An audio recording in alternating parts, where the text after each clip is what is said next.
here in the perimeter, there are no stars. Out here, we is stoned, immaculate. Hello and welcome. This is the C86 show. I'm David Eastaugh. As you know, we'd love a special guest this week. It's going to be the turn of Howard Bronson, who I spoke to very recently to find out more about life, love, poetry, and all that other groovy stuff. Was in a band called Mogan, David and his Winos, who have just had an album which was titled Savage Young Winos, reissued. This came out, I believe, in the mid-70s.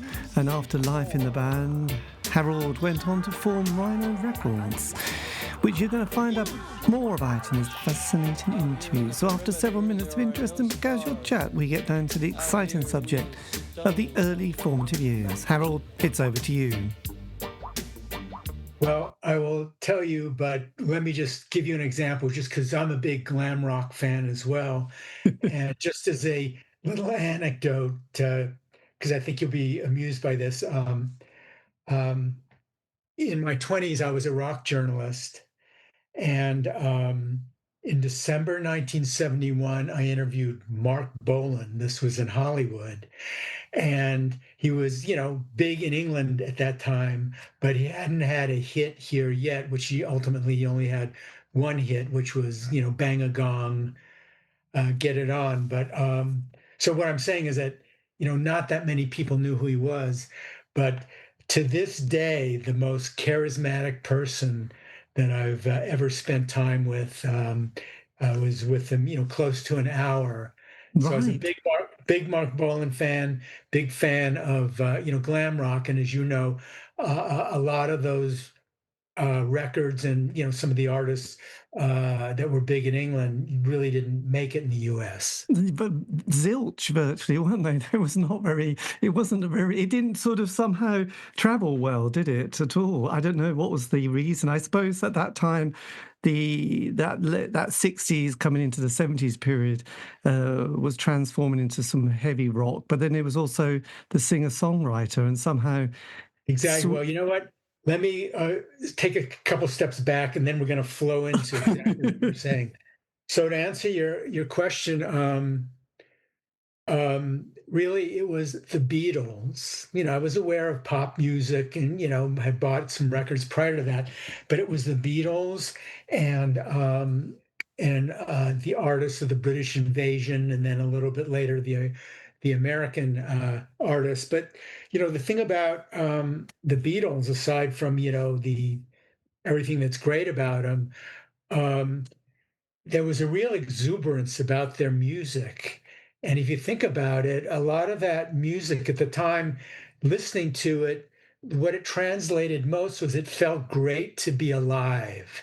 When you think about, the energy and I want to hold your hand or she loves you. It was just, it was really different from, records that had come previously. So in 1964, big Beatles fan, number 2, Dave Clark 5. Yes. Then rolling into 1965, still the Beatles, but then Herman's Hermits started to accede. That was maybe like number 2 for me.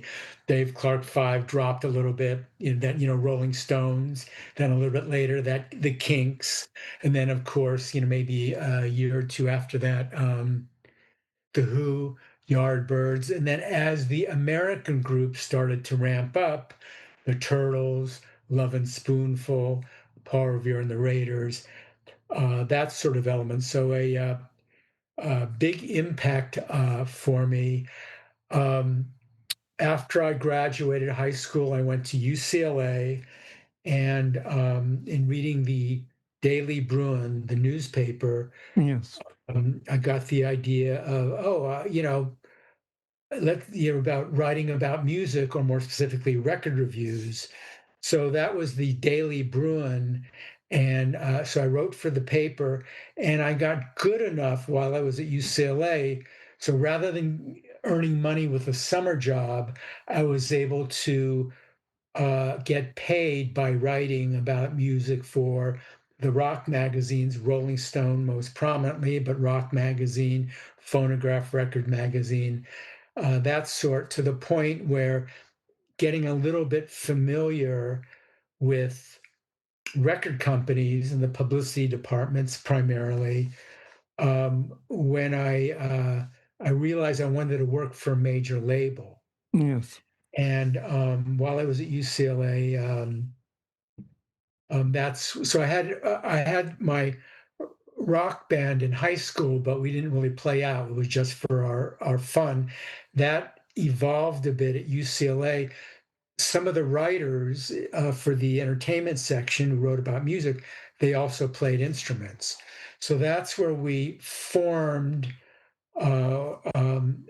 the UCLA version of Mogan David and his Winos, Right. where we started to play out. We recorded a little bit, and again, that was um, built around writers from the Daily Bruin. So Yes, that was quite interesting because I realized I did an interview with Paul last year actually with his yeah, little oh, book. There you good, go. yes. So Well, he's there's the photo. Yeah, there's the photo of us in his book is there right? of the Oh, look at band. that. Yes, Nice. I don't know Okay. what page it's on, but No, but there's a section in the middle with photos. But then just going back a bit earlier then. So what was your yes, yeah. sort of very early kind of before 64 and the Beatles? What was kind of on your radar at that time? Because you would have probably had Okay, bit more. I'm glad you asked that question. So in the 50s and into the 60s, you had, in America, what they called novelty records, or comedic songs. Alan Sherman, Hello Mudda Hello Fada, Purple People Eater. Those seemed like that there was always at least one of those in the top 40. And I love those records. Stan Freberg was very big in the US in the 1950s, a big influence on myself.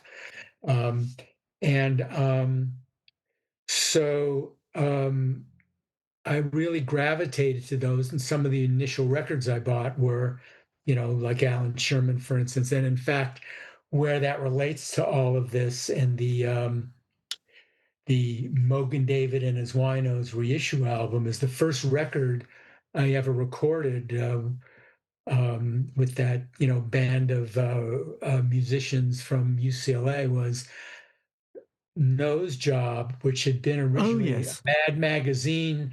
It was a Mad Magazine record. And I just loved it, and the Mad Magazine version is very doo-wop, kind of Mhm. pointed towards humor. With ours, I wanted to do it really straight, meaning that I kind of thought of singing in a sense like Mick Jagger. Not that I tried to sound like him, but to try to be very deadpan. So Right. you're singing these silly lyrics about she got a nose job, but singing it really straight. Kind of a parallel of that would be when Leslie Nielsen acted in the Naked Gun movies. Oh yes. He played it really straight, and even though they were hilarious movies. So yeah. So again, that. But I mean, a lot of other records I took note of. I mean, obviously surf music. Yes. uh, Beach Boys, Jan and Dean. You'd hear a record like Surf City, two girls for every boy. Wow, Yes. what an image, what a concept. So, I was definitely aware of a lot of music, didn't have much of a budget to make purchases when I was really young. But Yes. But there was I was just going to say, yeah, a lot of people, like, say David Bowie and Lemmy, both born in 1947, whenever they were asked their musical influences, they both would say, Little Richard, then it was Elvis, and then it would be this kind of Fats Domino, Ray Charles, people like that, as well as Buddy Holly, Eddie Cochran. How, were those people also on your radar, or were you going on a slightly different track at this stage? well, I was aware of them, but you also have to think, because I was younger, think about um, Little Richard. And, that could be, or even on Jerry Lee Lewis on a different level, but a lot of that could be a little bit threatening to somebody who was really young.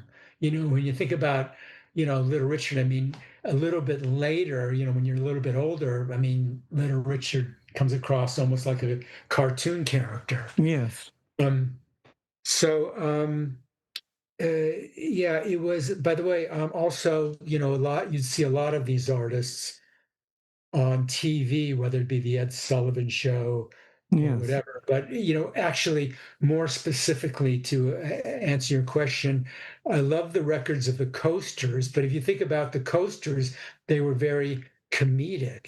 Charlie Brown, Yakety Yak, and then I also liked Buddy Holly. Very melodic, very musical. So my two favorite artists from the 1950s were Buddy Holly and the Coasters.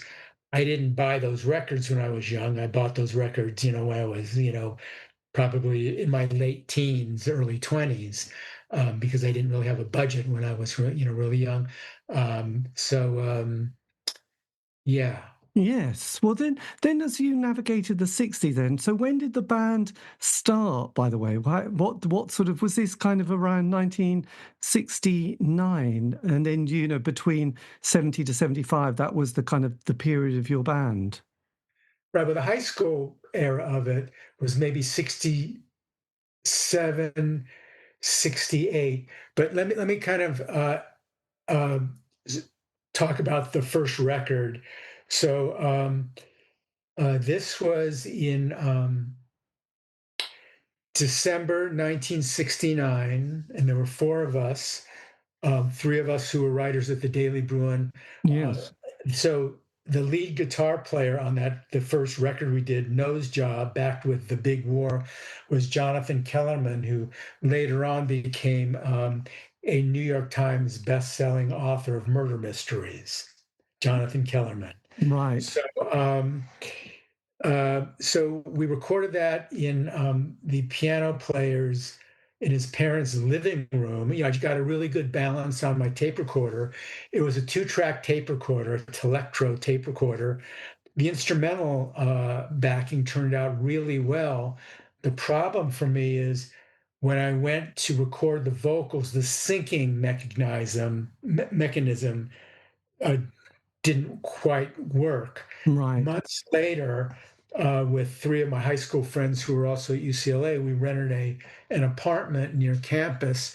Our across the hall neighbor was George Carlin, the comedian, who was in a transition from being the short-haired, straight comedian to Yes. being long hair. And we became friendly. I think he liked me because he was into music and rock and roll, and because of that's what we used to talk about mostly. But anyway, what I want to say is that I borrowed his tape recorder to record the vocals in our tiled bathroom, Yes. and then I mixed those to another 2-track that a friend had. So that became the first record. Was that The And Big War? yes, The Big War. It was inspired by, I was a big fan of the Zombies, the Odyssey and Oracle album. Oh God, yes. So did you like that album at the time and not 40 years later then, like most people? Odyssey and Oracle? Yes. Oh, I loved it. I remember I bought it at Crane's Records in Inglewood, California. I think the only song we'd heard at that point was "Time of the Season," which was starting to become a big hit. But there's a song on that album, "The Butcher's Tale" by Right. Chris Wright. It's about World War One, and that inspired The Big War. Right. Okay. Yes. Well, it was interesting because I did an interview with Colin from the band, and yes, because I think they'd broken up when that album, they'd released it, and then they broke up, and that was the end of that. They just had to go and do other things. And it was only when, I don't know, was it the 90s that people started going on about this record, and then this interest came. But you were there on the zeitgeist. This is very impressive.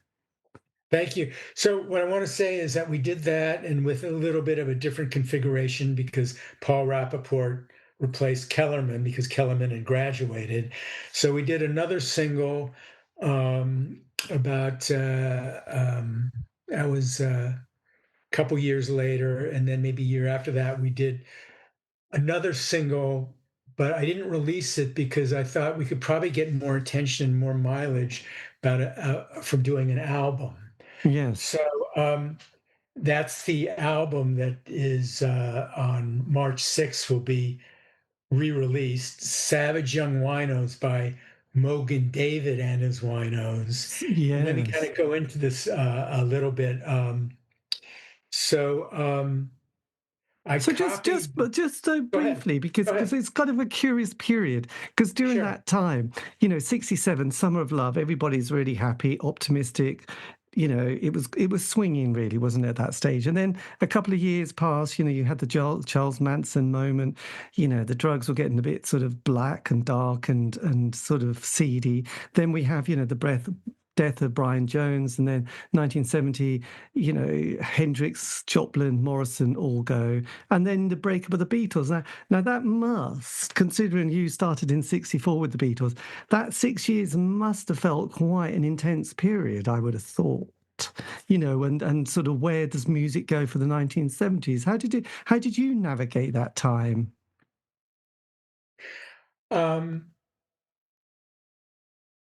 Because well, I because mean, we that's we that. so we get a bit, we get, oh my god, so and so's died, and you think, well, it is sad, but they are 70, 60. I'm not being blasé, but when 27-year-olds die that you've been worshipping, and they're thinking, oh dear, that's and three in one year. I mean, let's face it, Oscar Wilde would have problems trying to think of some amusing little thing like, yes, little quote for that. So yes, I'm just curious. Okay, well, let me give you a side step away, and then we'll come back to it. Let me give you a better example. When you're a music fan, you don't really know what goes on, with a band, or how personalities work together. If there's problems, your awareness is very limited. So I'll give you the first kind of mini trauma as it relates to the world of rock and roll You know, is when Brian Jones, left the Rolling Stones. It's almost like it seemed inconceivable because you kind of looked upon a rock and roll band as a band of brothers because you see them playing together and they make this great music together. Like I said, you don't really know about what goes on, or the competition, or somebody stole somebody's girlfriend, like with a later example being you know Johnny and Joey Ramone. I mean, you don't know any of that stuff when you're just a casual fan.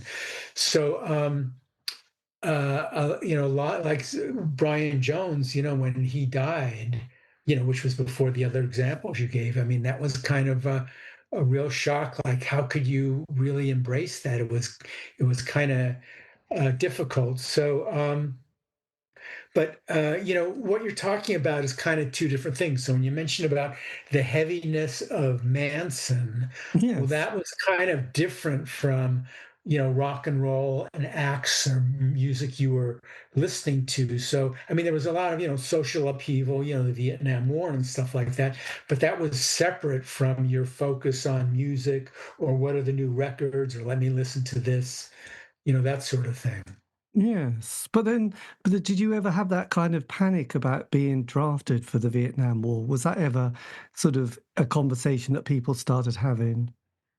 Okay, it was a concern. Obviously, they had a student deferment, which I was under, and then at a certain point when they had a numerical system, I didn't have a high number, but it was high enough that it was away from, if they were taking the first 120 numbers, maybe I was 135 or something like that. So yes, it was of some concern, but didn't, fortunately, it wasn't more than that. Yes, but then you obviously like the sort of Jan and Dave and the Beach Boys, but Brian Wilson got quite involved with the Manson, and it must have been a little bit of a, this is getting a bit dark at the moment. Even if you're young, we used to have the occasional sort of person who started murdering somebody in a region like Leeds or Manchester or London, and there's suddenly that's in the news, and you start thinking, oh yes, I better be a bit careful, or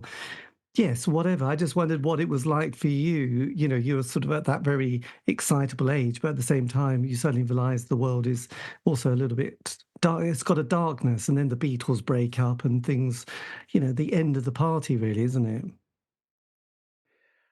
Yeah, by the way, speaking of dark records, the Rolling Stones' Let It Bleed, Gimme Shelter, that's a perfect example of something that's, you know, Or Midnight a very Rambler. record, but so it's not like we weren't unaware of some of that stuff. But I just think, I just, like I said, I just think whatever you were experiencing non-musically in the world was kind of, separate from as you would relate to or enjoy or focus on the music. Yes, yes, but I suppose because in the 1970s, then when you start the band, this is with the lineup that is quite consistent for the next few years, which is Yeah. kind of what mostly is on this new or reissued album.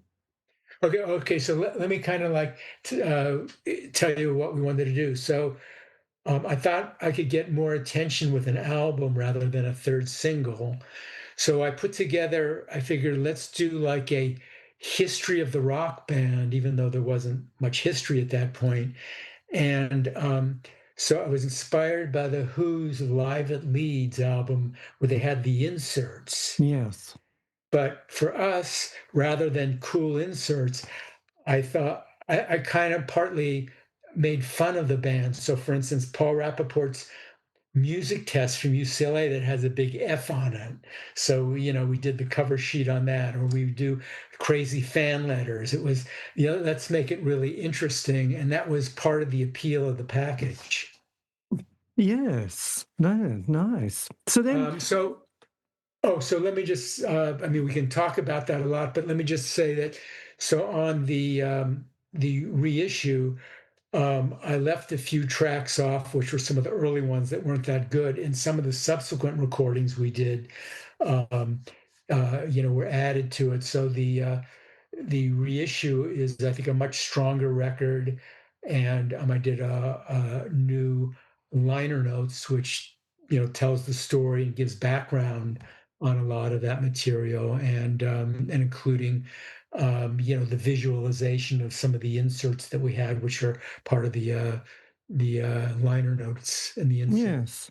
When you were doing, in that early 70s period, did you find, like as being a writer and being in the music industry, bands can have a moment in one period, but then, if they take a bit of time off, coming back, suddenly the landscape changes again. Did you feel that the 1970s was a bit of a tricky period for where you sort of stood in the scheme of things, in the sense that there was the singer-songwriters in America, there was the glam rock in here, the heavy rock and the Led Zeppelins happening, Black Sabbath and people. Did you feel a little bit like, the 70s wasn't quite the right period for the band on some level, that it might have been better in the late 60s?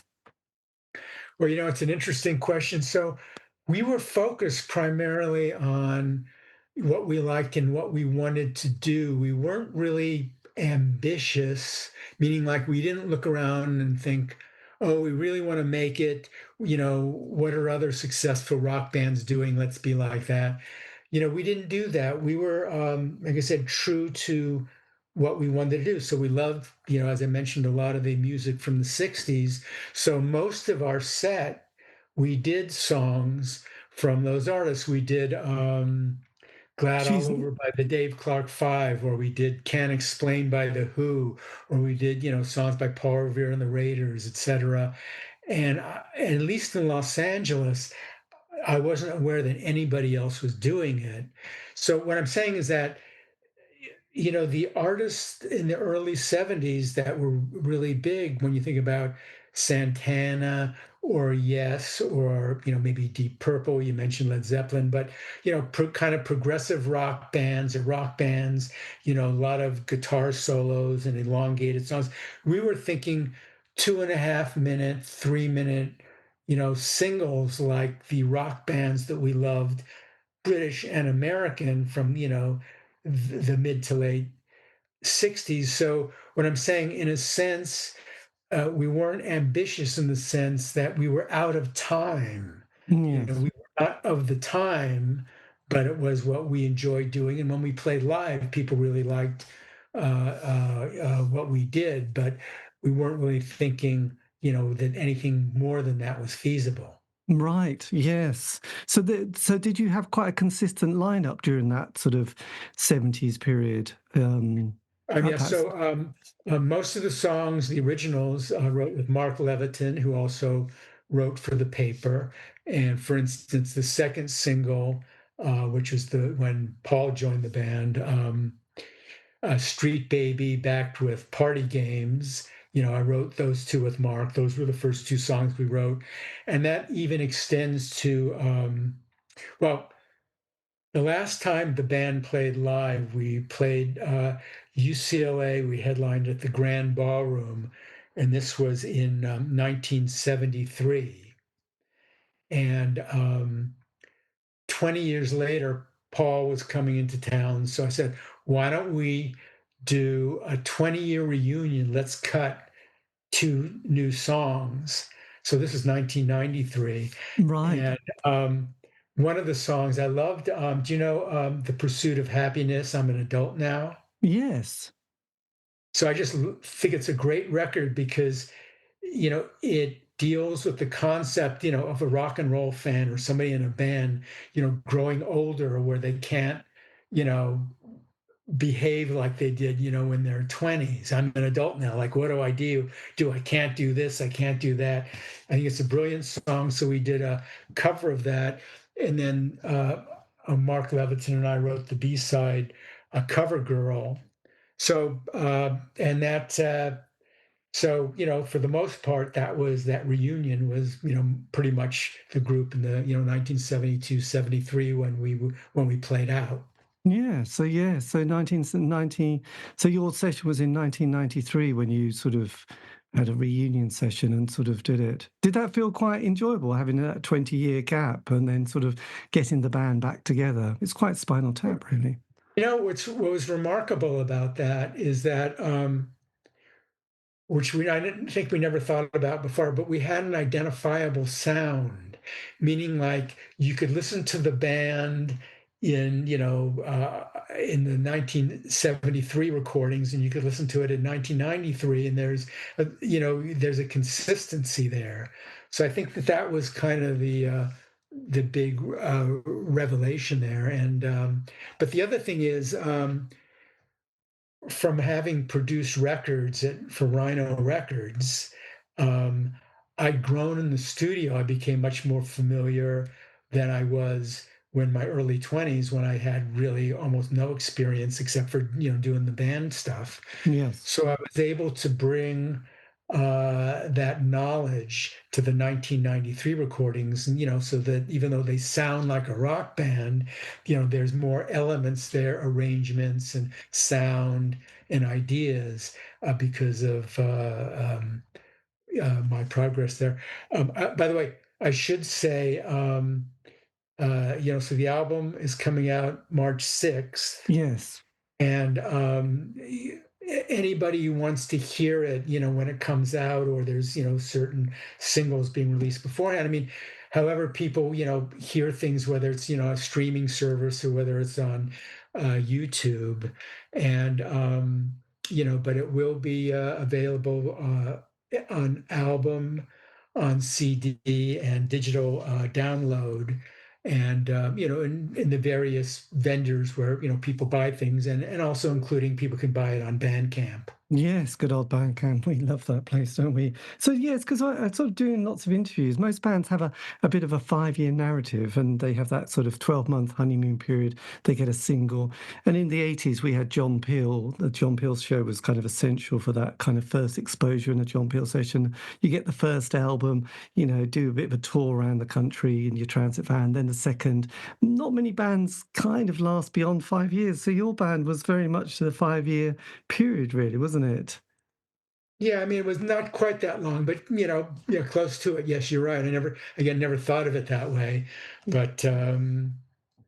And you mentioned yes, and I remember my brother was a big prog rock fan in the 70s. So, I'd sneak into his room and listen to those records by Yes, Genesis, Barclay James Harvest, Wishbone Ash, and the solo work of Rick Wakeman. Did you, when you were sort of at that age, we were still very young, to be honest, were you sort of also thinking, God, there's a whole new sound coming out here, and the kids are definitely getting quite complex, and quite massive productions and massively ambitious.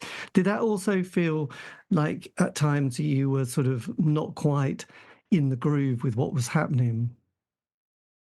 Well, it's interesting you say that.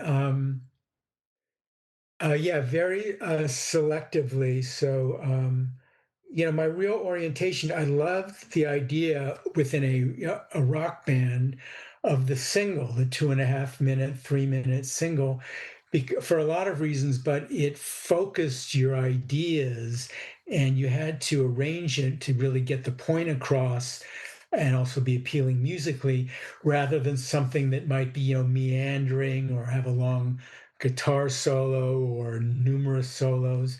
So I'm not going to say I didn't like the progressive bands. I think I probably had like maybe most of the Emerson, Lake and Palmer, early albums. I think I had like 4 of their albums, and maybe I had the first couple Yes albums. But for the most part, like Tales of Topographic Oceans, that wasn't something that was my cup of tea. For instance, I think you get the idea. I like Yes. the conciseness rather than the meandering.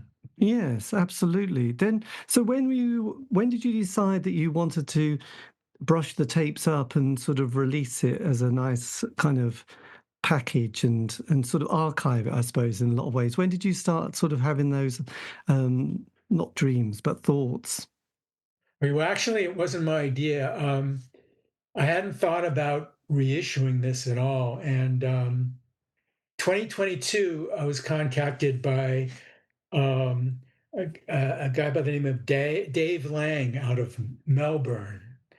And he said, "Oh yeah, I picked up the original, the Savage Young Winos album at a record meet in the early '80s, and it's by and by a roommate made off of the album, and I was thinking about it, and anyway he contacted me about wanting to reissue it, and then maybe for about a year we traded emails and files, and I don't know, he has a small label, but his interest kind of, I guess, dissipated, or it didn't happen, and then maybe a year after that I was contacted by Liberation Hall, and it's Right. obviously taken a while, but well, I haven't seen it physically, of course, because it hasn't come out yet.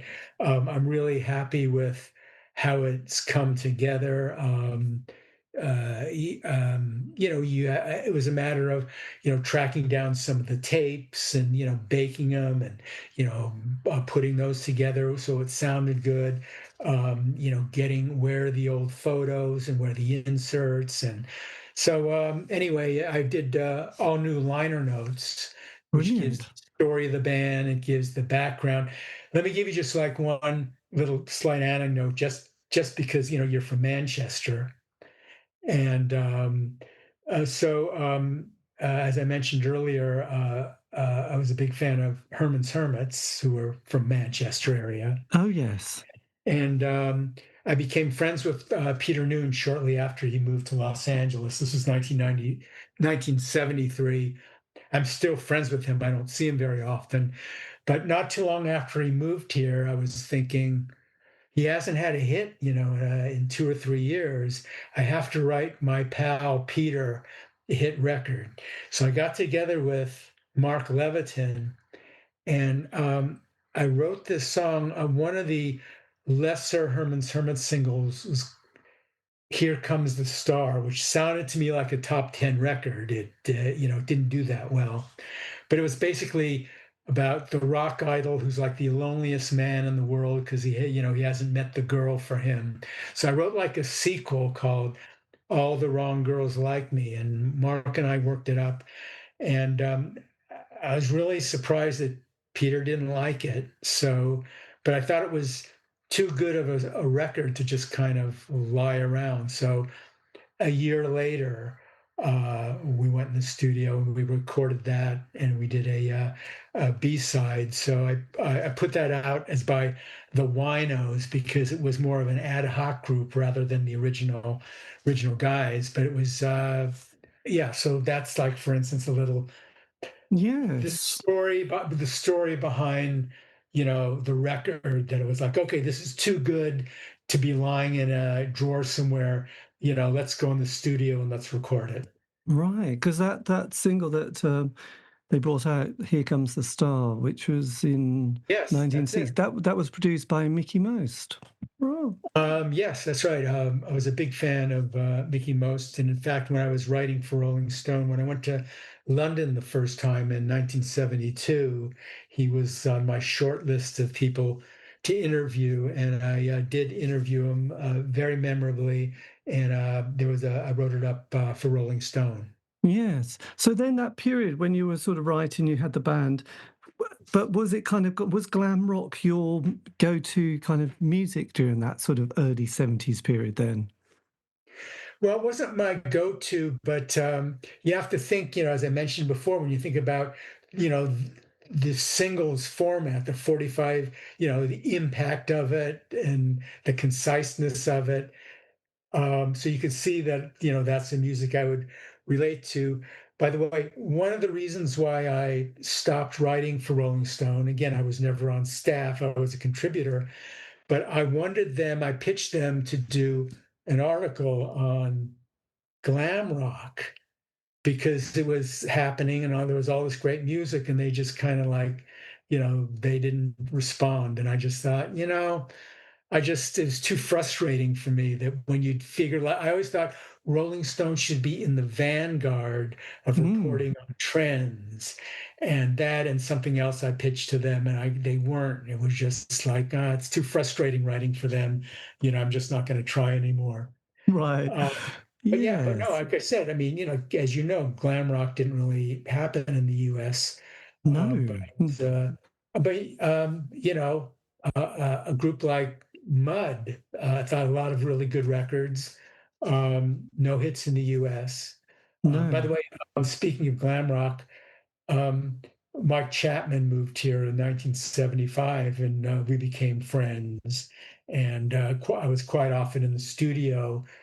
He invited me down when he was producing various people. So, and of course, for your listeners, he and Nikki Chin wrote a lot of the sweet hits, and he produced a lot of the associated glam rock artists. Yes. Did he work with Susie Quattro as well?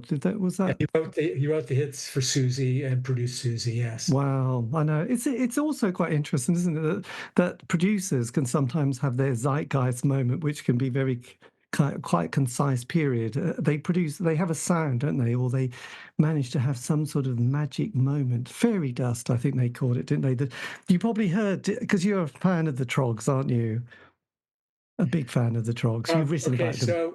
so as I mentioned, when I went to London the first time, this was August, September 72. Again, being a writer, who do I want to interview that never comes to Los Angeles? And again, as I mentioned before about being into the 1960s artists.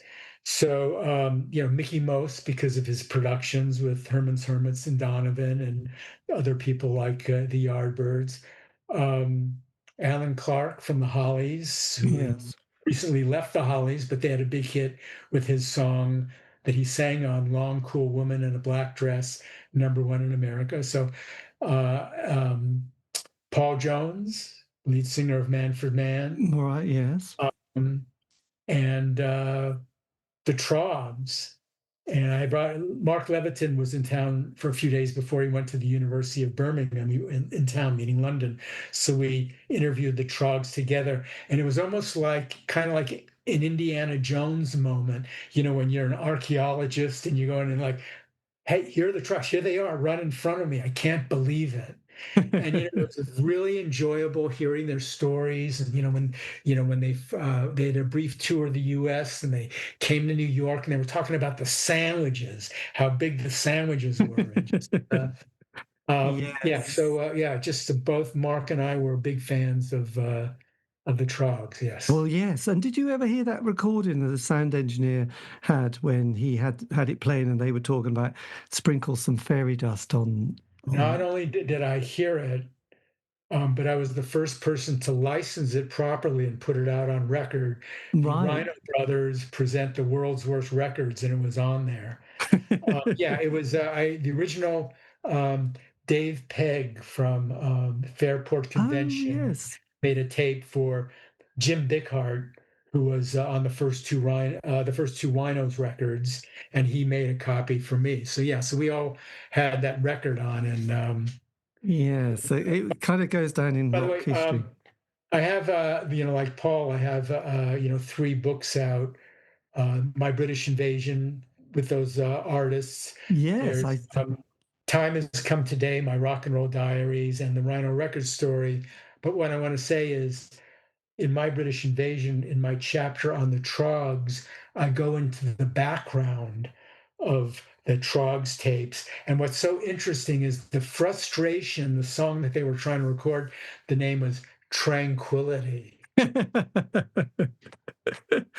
classic. It's like yeah, I'm just kind of hearing that kind of recording in my head at the moment. Yeah, it's haven't played it for well, quite recently, but it's still a classic, isn't it? So then, when did you have a moment? You're in the band. You got these releases back in '74. Did you have a moment where you all sit down and sort of almost like Jim Morrison say, "This is the end"? Is it like that, or do you just stop replying to each other's calls, or does it just is apathy kind of wins the day? Well, no, I'll tell you, the main thing is at a certain point, by the way, I remember after one of our band practices, we went to this French restaurant called Maison La Crêpe. And we were sitting around. We'd done this like, two or three times before, after band practice. And I remember saying to Paul, because Paul was, just started working full time at Columbia Records. I go, Paul, when's Columbia gonna sign us? And that's when he kind of went into the other artists, Chicago, Santana, that they had, and just how we just weren't that type of a band. And it was kind of in a small way, not that I had any expectations, but it was kind of illuminating. It really kind of tarnished the fantasy.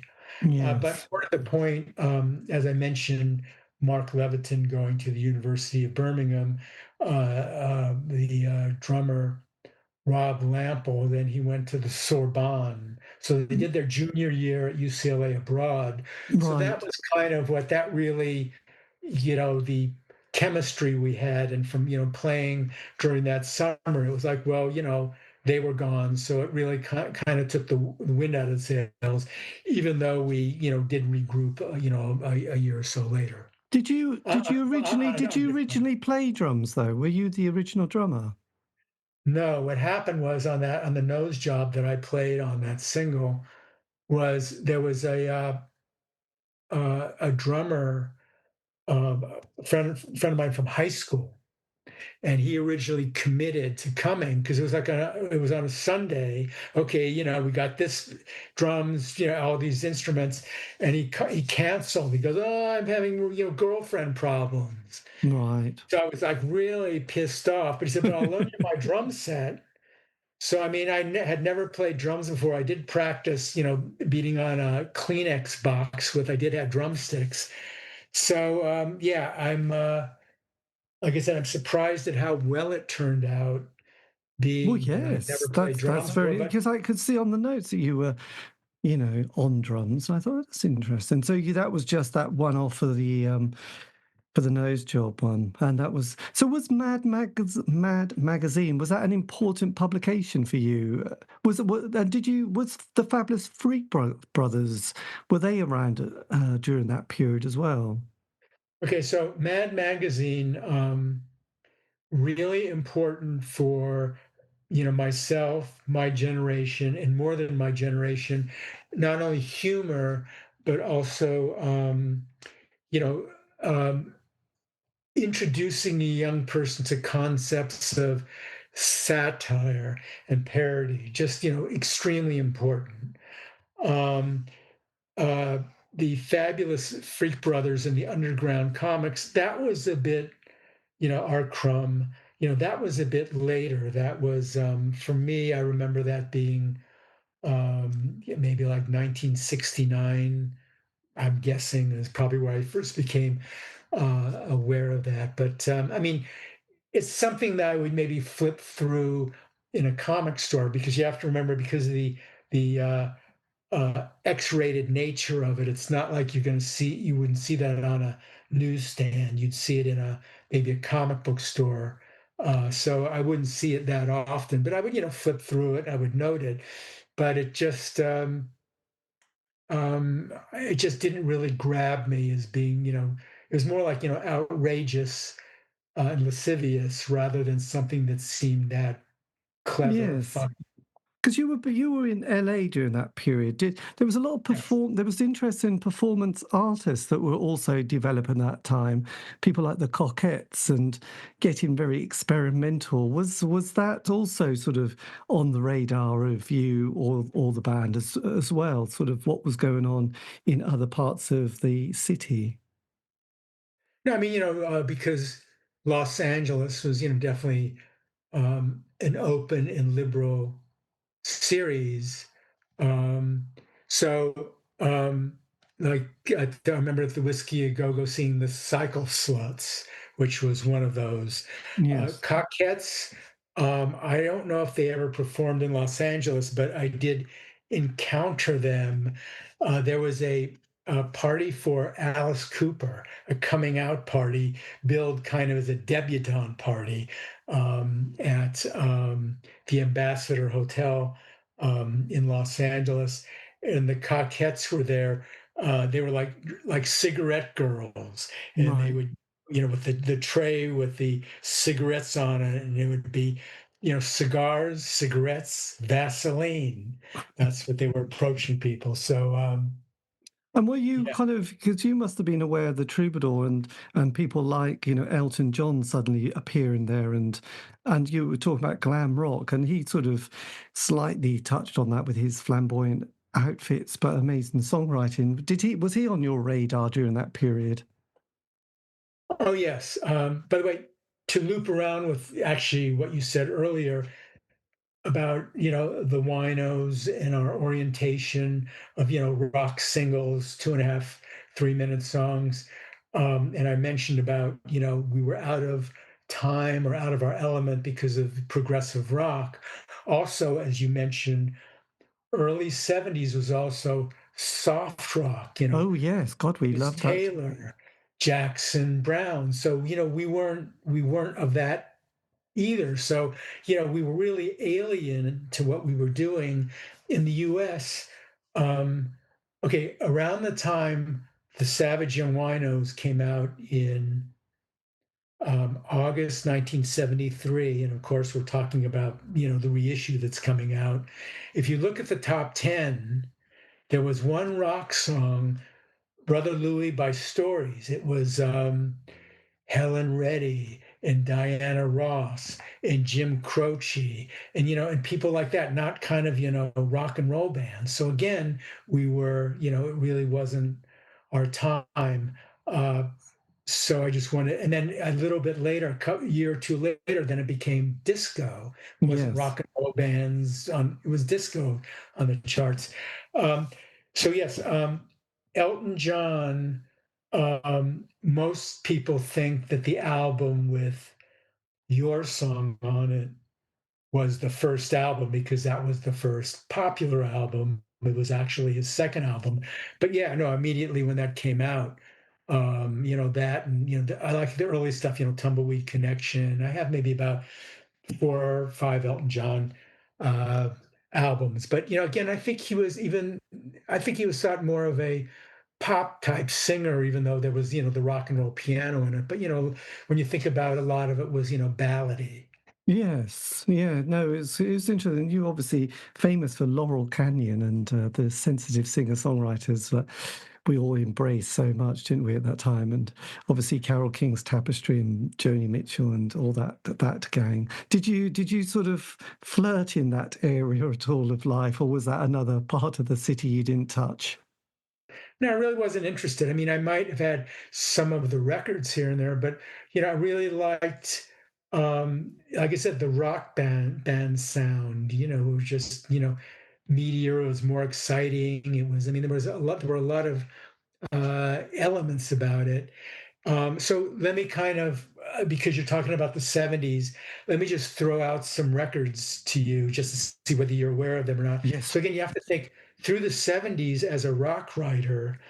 I didn't hear every record that came out, but I heard a lot of records that you never made the charts that most people weren't aware of. So, for instance, are you familiar with Ducks Deluxe? Yes, God, I did an interview Okay, with. Ducks Deluxe, they came out of England, they came out of the pub rock scene, but just great records. So I love them. They kind of evolved into the Motors, who I Yes. love the Motors. Um, there's Deke Leonard, A Hard Way to Go by. He was in Man. Oh People. no, I didn't get that one at all. No, sorry, I missed that one. Okay. By the way, Nils Lofgren, who people kind of know more later after he joined Bruce Springsteen, in the early '70s, he was in a band called Grin. Grin, yes, I Neil Young was a fan of Grin and kind of helped their career. So they did 3 albums. 2 of them are really there's good pop rock so there was songs. No Mercy.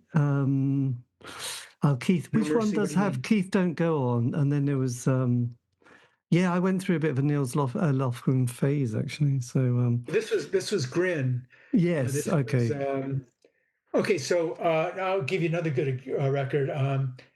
Hawkwind. A lot of people know Hawkwind, yes, probably from Britain. So Robert Calvert, yes, Ejection. So Robert Calvert was originally the lead vocalist and the lyricist. yeah. And do you know Ejection at all?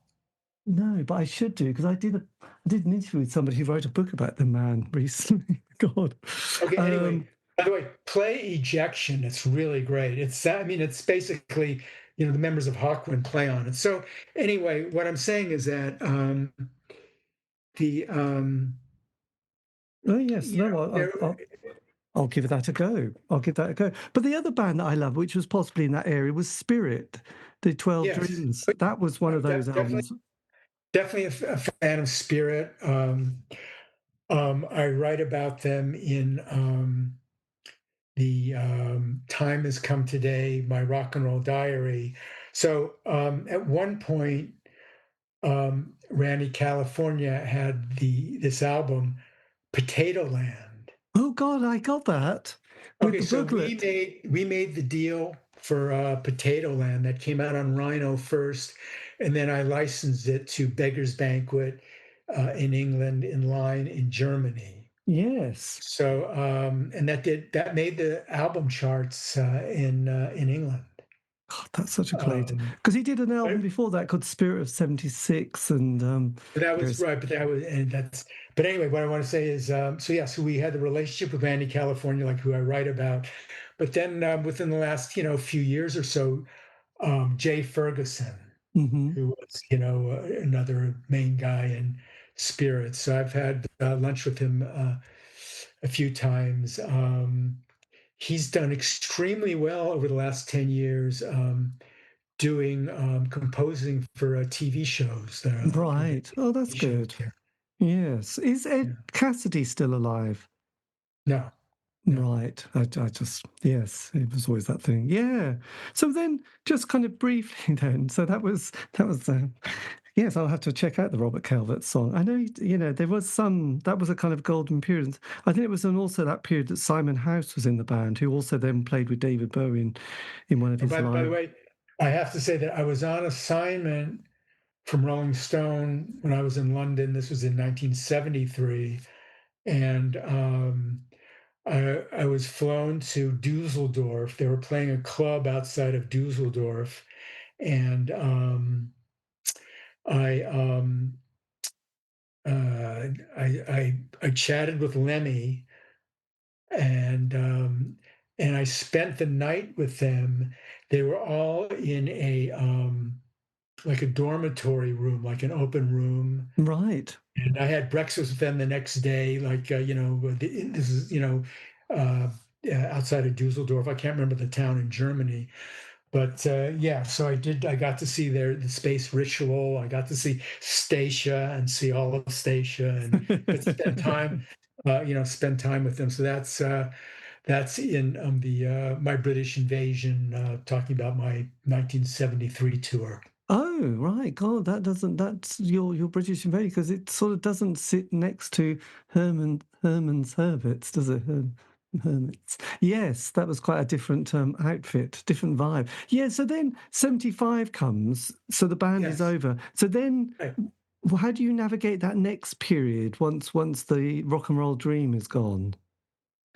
Okay, so I was a college rep. After Paul Rappaport graduated, I became the next year the college rep at Columbia Records at UCLA. I wanted to work full time at Columbia or another major label. None of them could foresee the potential that I thought that I had. And that evolved into where I started working at the Rhino store. And then at a certain point, I said to Richard Foos, who owned the store, "Oh, let's start a record label in the back room of the store. I know how to do this because I put out two singles and an album." So we Yes. started really slowly. We put out Wild Man Fisher was the first single. The second single, the Winos, All the Wrong Girls Like Me, I wanted to, get it placed with another label, but none were interested. So then by default, that was the second Rhino single. So that evolved into, through the years, growing our label. We did local bands, we did some novelty records. Neither of those were profitable, but then we hit upon doing the reissues. And the reissues were, we had a new philosophy. In some cases, when other labels had these out, it was how do we squeeze out more profits from these old masters? For us, it was these records are important to us. The music was important growing up. How could we reissue these with more care? Let's make it sound really good, and in some cases, better when they came out. Um, we tracked down rare photos. We had insightful liner notes. So basically, we upgraded the quality, and it turns out there were a lot of music fans who thought, the way they did, and then that gradually built. And every year we did better than the year before until we became, a really nice business. Yes. So like Cherry Red Records, in a way, would that be right? Yes, Right. God. Ian McNay. Yes, that's right. And then did you start sort of developing artists as well as putting reissues out as well? Yes, but the problem with the new artists were, among the better local bands in the Los Angeles area, is that local radio wouldn't play the records, whether it was, in an era of payola or other considerations. It was very disappointing to us when you had these bands that had followings, but without the airplay, they didn't really sell that much, and most we lost money on. Right. God, that's all good. So how long were you with Rhino, by the way? Okay, well, again, we started in the back room of the store. We look upon the first year of the label, 1978, when we made more of a commitment by putting out albums. So that was like, okay, this is more of a commitment. 1978. I left towards the end of 2001, Right. and because it became part of the Warner Music, which is still part of the Warner Music, which includes Warner Brothers, Atlantic, Elektra, for instance, and it was my contract was through the end of 2001. So even though Richard and I were doing even though the label was doing really well, considering because of the illegal downloading within the industry, sales were declining, profits were declining. Ours were still increasing. We were doing well in a difficult market. Yes. The new head of the Warner Music Group decided he wanted his own person there. He wasn't interested in extending our contracts. So, it was time for us to go. Yes. So another artist that I loved during the 80s period and had to track records, Richard Pryor. Did you get to work with Richard, by the way? Okay, by the way, we did put out Richard Pryor box set. Yes. Did you get to meet him? Well, no, but the problem is, so I think you remember about, his freebasing and how that blew up in front of him with the fire. You're aware of that Yes. part, Yeah, right? very So much. he was enfeebled. He was confined to a wheelchair. So while Richard Pryor was not my account, I didn't deal with that. We dealt, I believe, mostly or primarily, with his wife at the time. Right. But by the Yes. way, I mean, really happy that we made the catalog available. I mean, Richard Pryor, still to this day, really important as far as shaping Well, yes. Well, as a young humor. person, I remember being very keen to sort of get into Lenny Bruce, Lord Butley, and Richard Pryor. There was on Channel 4 started, playing some interesting films, and one being Live on Sunset Strip or something. So that was exciting. So then after 2001, you're back on the road again, so to speak. What happens then for your, the rest of the years? Okay. So towards the end of the 90s into that, I started to get into producing films. And the main reason was how, if you have a song in a film that's popular, not only do you sell records, you can revitalize Oh God, yes. artists. Like a good example is we had put out a double album, the Righteous Brothers, and then Righteous Brothers anthology. Unchained Melody was used in Ghost, Yes. Demi Moore with doing the sculpture thing. So we ended up selling the best of our Righteous Brothers anthology. It sold well enough so we had a gold record, primarily because the exposure of that one song in the film. Hmm. Um, Pulp Fiction, I made a deal with Dick Dale for his catalog. I licensed Miserlou over the opening credits. For some of your listeners who might not be familiar, Dick Dale was considered king of the surf guitar, Oh God, primarily yes. John Peel loved instrumentalist. him. Yes. Yes. Okay, so in 1994, when people went to the theater and they saw Pulp Fiction, most of the people, they didn't know who Dick Dale was. They didn't know that this record over the opening credits was 20 years old. They heard a piece of music, they liked it.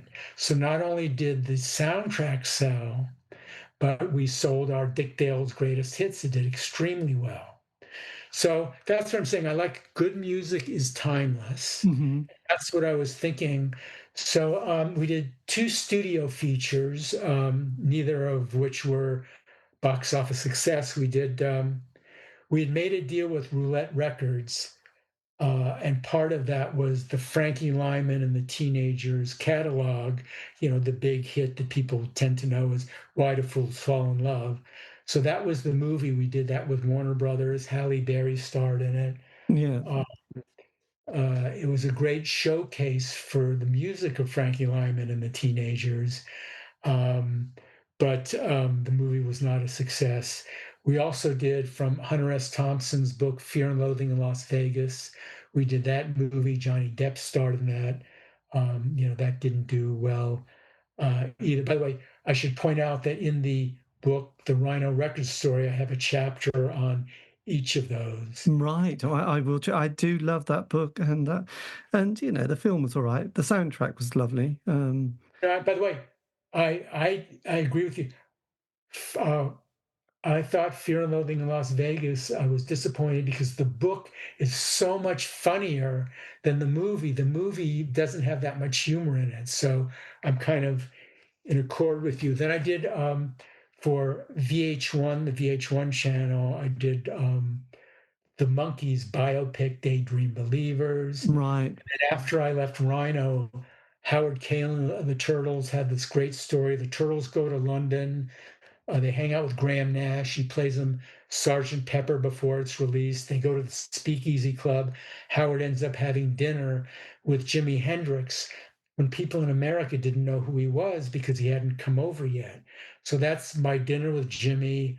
Right. A low budget film, a Rhino film.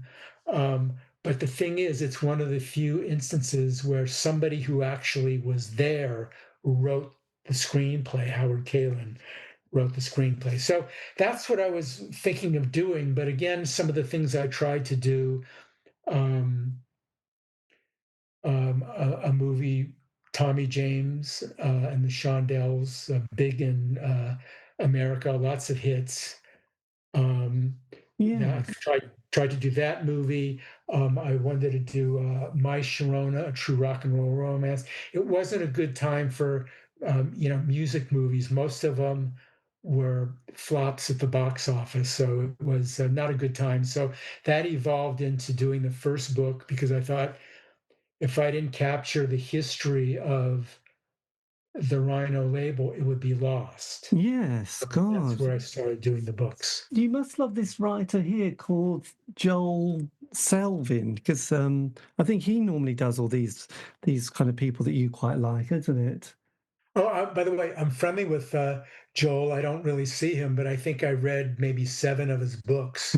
Yes. Yes, I would imagine when you were sort of mentioning that. Yes, God, the movie. I mean, people. So you got this one, My Dinner with Jimmy, which reminds me of that song. Other one, My Dinner with Andre. That was a film. Yeah, so yeah, it's kind of tricky because there's a lot of films coming out now. I don't know.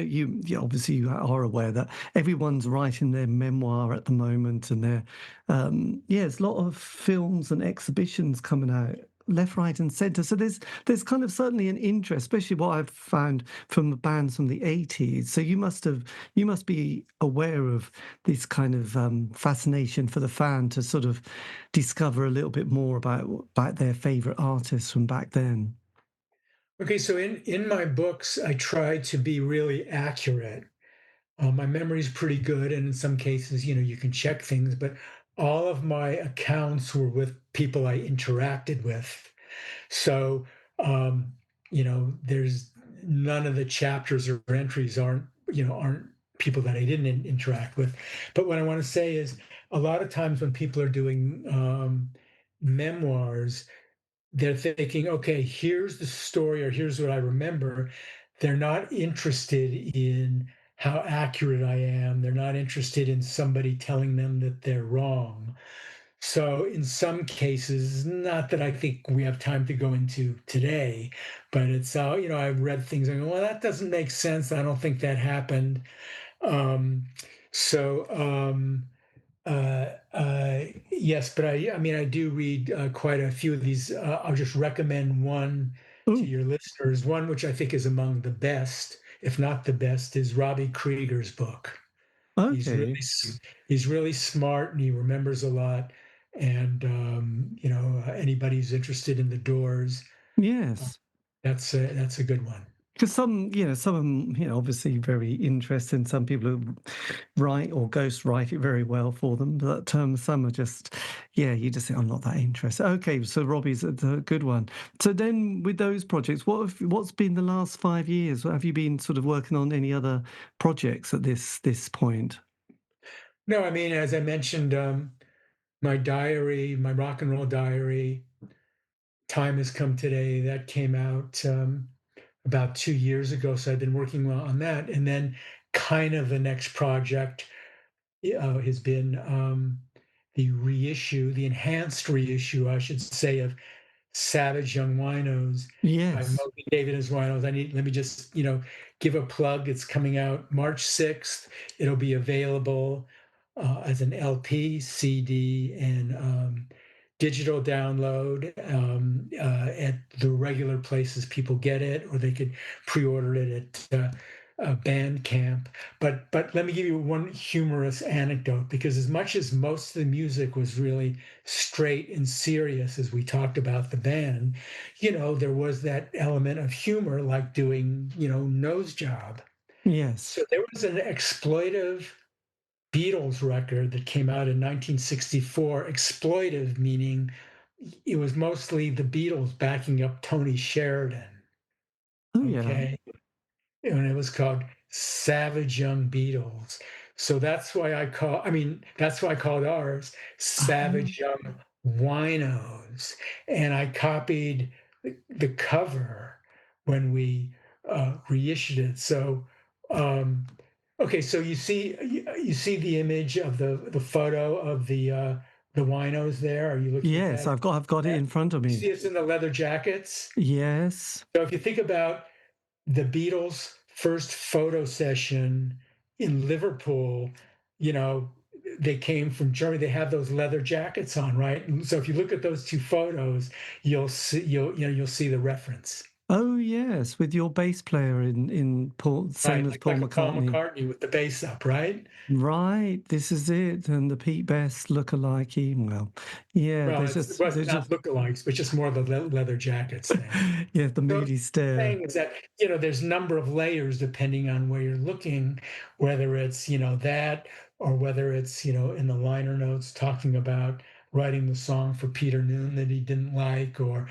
so reasons. Or there's like one of the songs, I'm Just a Kid from the Midwest, being a big Who fan. um Who's Next, Barbara O'Reilly, the concept of teenage wasteland. Wow, Yes. phrase, what is that?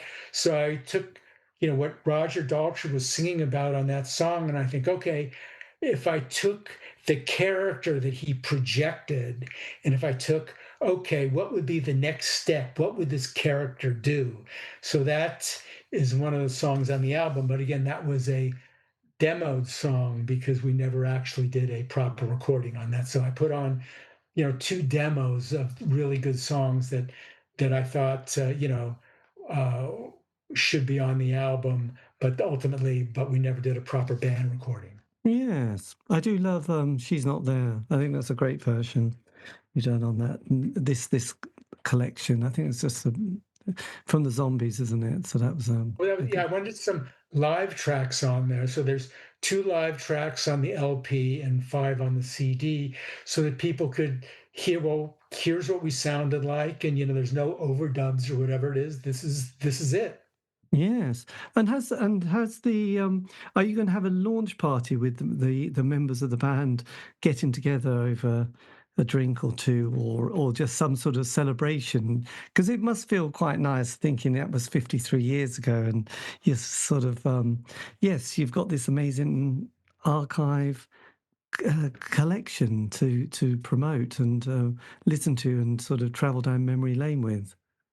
Well, that would be nice. But so, Paul, whom you interviewed, he lives in New York, and the drummer lives in Nashville. As we know, there's a lot of musicians who moved to Nashville from other areas, like the members of Motley Crue, for instance. And so, yeah, not everybody's in the same city, but I mean, we are in touch, and I feel, I've always felt really good about those people, and our uh, whether consistently or not, we have been in touch through the years. So, Yes. yeah, it was just a very special time, and it's really great for ourselves and for fans of, the music that we were doing, to actually be able to experience it all in like one, newly collected compilation. Yes, Liberation Hall. God, they've been doing some great stuff actually. So, well, look, I hope that was okay. But thank you for a trip down your sort of early 70s period. It was kind of quite a lot there to sort of untangle, really. But Hopefully that wasn't too painful. No, it's good. Let me give you one other thing for you to remember so you can Yes. listen to it. This was a Trog single, Oh, I yes. think maybe 72, maybe. It feels like a woman, and it's really heavy. It was produced by Roger Bain, who did Black Sabbath. So again, Okay. that's kind of a special record that never really happened. No, right. I'm definitely checking that out as well. But look, thank you ever so much for your time. This has been amazing. I'll keep in touch with dear old Randy for this, but that's been good. So look, have a lovely afternoon, and yes, all the best for the record. And I will definitely check out some of your books actually because they look really interesting. So yes, Okay. but Thank you thank so you. much. Yeah, take Thank you. care and all the best. Take care there. I'll say Okay. goodbye. Here I go. Bye. And that, dear listener, is the end of the interview. You probably guessed that, but a massive thank you to Harold Bronson for giving me the time. This has been the C86 Show. David Eastaugh. If you want to contact me, you can on any of the social media platform sites. Just do C86 Show. All these interviews have been archived on Spotify, iTunes, Podbean. It's true. Have a great week. Stay safe.